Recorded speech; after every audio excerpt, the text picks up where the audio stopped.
Chers confrères, nous sommes donc à la fin de ce match qui a opposé Kara Athletic Club Djoliba du Mali. Et donc, comme le prévoit le règlement média, nous sommes donc à notre conférence de presse d'avant-match. Nous allons aller directement à l'essentiel. Vous vous présentez et vous posez la question, et puis les entraîneurs répondent. Et nous commençons par l'entraîneur de Djoliba pour la première question.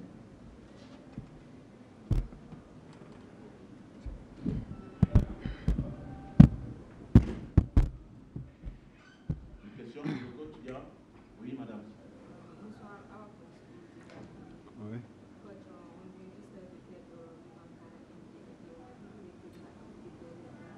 On a créé des occasions, qu'est-ce qu'on a pas marché?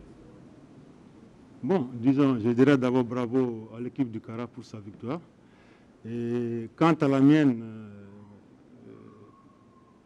des occasions, peut-être il y en a eu, mais peut-être pas beaucoup. Mais ce que je dirais, c'est que l'équipe n'a pas joué à son meilleur niveau comme à Bamako. Et ça, nous nous en voulons pour ça, parce que nous avons donné un but cadeau depuis le départ du match. Donc, ce but, nous avons couru derrière eux. Et malheureusement, sur le plan offensif, on a été incapable d'asseoir une maîtrise technique pour pouvoir déjouer le piège congolais. Mais je dirais dans l'ensemble que l'équipe a donné ce qu'il avait.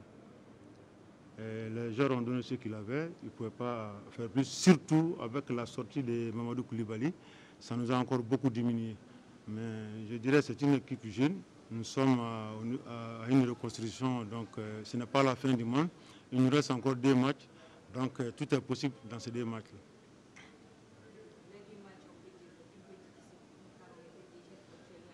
Madame, tous les matchs sont difficiles, du début jusqu'à la fin.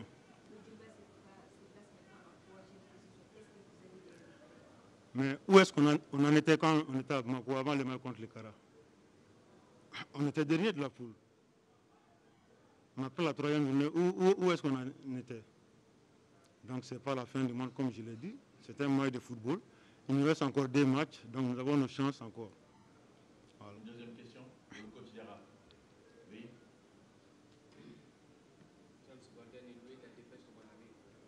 Coach, aujourd'hui, où se situe la différence entre l'équipe de Kara que vous avez battue il y a quelques jours et celle d'aujourd'hui? Moi, je ne vois pas une très grande différence, sauf qu'ils ont été beaucoup plus efficaces que nous. Sinon, je n'ai pas vu de grande différence. Et c'est vrai, au départ, ils ont poussé, nous avons tenu, mais comme je l'ai dit, nous avons pris un but bête. Et par la suite, nous avons été incapables de rendre le coup. Mais dire que l'équipe n'a pas tourné jusqu'à un certain niveau, ça, je me porte en fou.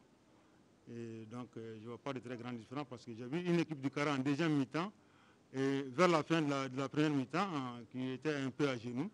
Mais nous avons été incapables de pousser. Donc, c'est bon, ils ont été jusqu'à conserver ce but qu'ils ont marqué en première mi-temps. Une troisième, pour le coach Diarra. Oui. Oui. Monsieur l'entraîneur, la conférence d'avant-match, vous avez dit victoire, bien se contenter de match nul. Mais en voyant jouer vos éléments, on avait l'impression qu'ils devaient opter pour la deuxième solution, c'est-à-dire faire un match nul. Comme vous avez reconnu, vous avez dit également qu'il reste 2 matchs. Est-ce que vous pensez que les hommes pouvaient laisser aussi la chance? Bon, d'abord, je vais revenir un peu en arrière par rapport à ta question. C'est que quand on m'a posé la question, j'ai dit aucune équipe ne se déplace pour aller faire un match ou une défaite. Tout le monde veut gagner. Mais à défaut de la victoire, nous nous contenterons du nul. C'est ce qui a été ma réponse. Une dernière question pour le coach Diarra, sinon on passe au point en tirant. Ok, pas de question, on passe au coach en tirant. Une question?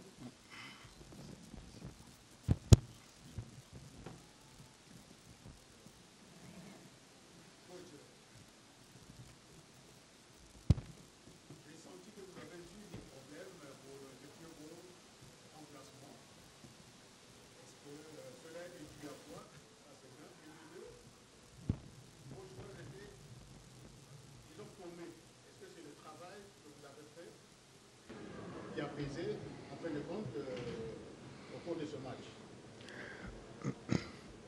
Merci. Ce que je dirais d'emblée est que j'ai pris le train en marche. De retour du Mali, il y a eu des changements dans l'équipe. Et on me l'a signifié pendant que j'étais même absent de Brazzaville. Donc, ayant pris le train en marche, j'ai commencé à connaître les joueurs presque en même temps que le match se déroulait. C'est pour ça que vous ne m'avez pas vu à la conférence de presse. Mais quand même, le fait qu'on suit le championnat, on connaît au moins les joueurs par cœur à peu près. Maintenant, pour votre question de condition physique, oui. La condition physique, je ne sais pas si ça a été trop ou bien ça n'a pas été. Parce que s'il y a trop de conditions physiques, il y a la fatigue aussi pour la récupération. S'il n'y en a pas aussi, il y a des claquages, etc. Donc ça, je ne saurais répondre parce que j'ai pris le train en marche. Avec mes collègues, on va essayer de revoir un peu qu'est-ce qui a marché, qu'est-ce qui n'a pas marché, de point de vue physique, mental, technique et tout ce que vous savez dans l'entraînement. Deuxième question.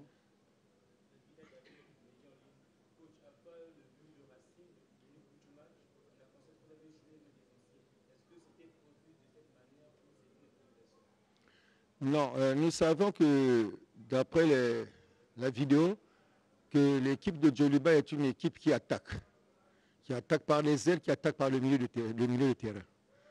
Donc il ne fallait pas qu'on cède à l'euphorie, parce que lorsqu'on marque un but, en général, les joueurs cèdent à l'euphorie. Quand on cède à l'euphorie, c'est là qu'on encaisse souvent. Donc on s'est dit, on a marqué, oui c'est bien beau, mais il faut penser que pour conserver le but, il faut conserver la défense. C'est pour ça qu'on a joué défensivement, pour essayer de jouer par des contre-attaques, pour jouer par des attaques rapides. Vous avez vu qu'il n'y a pas eu d'attaque placée, on a passé toujours par les contre-attaques et les attaques rapides. Parce que c'était la meilleure façon, parce que si on jouait égal à égal, c'est-à-dire en attaque placée, c'est sûr que Djoliba allait avoir encore plus d'occasions. Donc il fallait se regrouper, aller 2 contre 1, on bloque équipe, que ce soit médium, que ce soit bas, de façon qu'on puisse contre-attaquer. Et puis, vous avez vu vous-même qu'ils ont eu quand même des occasions, mais c'est le fait qu'on était quand même 2 contre 1, etc. La fatigue aidant même nos joueurs, nous avons été obligés de dire qu'on ne comptait pas sur un, mais on comptait sur tout le groupe, car c'est même le principe du football. Il faut compter sur tout le monde.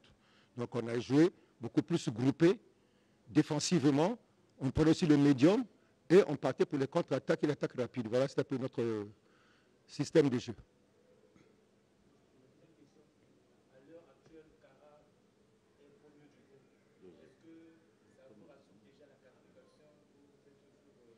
Je pense que c'est deuxième et non premier. Bon, je ne sais pas.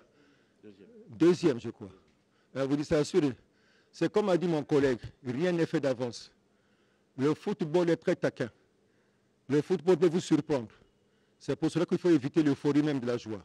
Pour nous, ce match est fini, il est déjà fini. Nous voyons le match prochain. Parce qu'en général, la fin d'un match, c'est le début du prochain match. Donc nous, dans notre tête, dans le mental, les enfants, on a gagné, c'est bien beau, on regarde devant. Et le prochain match, on va jouer par rapport à cette équipe aussi. Donc on ne peut pas dire d'avance. En général, moi, je n'aime pas à émettre des avis sur des futurs matchs. Le match, je le prends tel qu'il arrive. Une autre question? Plus de questions. Merci, chers confrères, d'être venus. Merci de nous avoir honorés pour cette conférence de presse. Les deux entraîneurs, par ma voix, vous remercie également. Et donc, pour nos amis du Mali, bon voyage et merci beaucoup. Et pour nos confrères et pour tous nos confrères présents, il y a la possibilité de faire des interviews auprès des joueurs. Il y a une zone mixte en passant par l'extérieur du stade, juste pour nos confrères congolais vont vous conduire. Ça vous permettra de faire des interviews aux joueurs dans la zone mixte de l'autre côté. Merci, à tout à l'heure.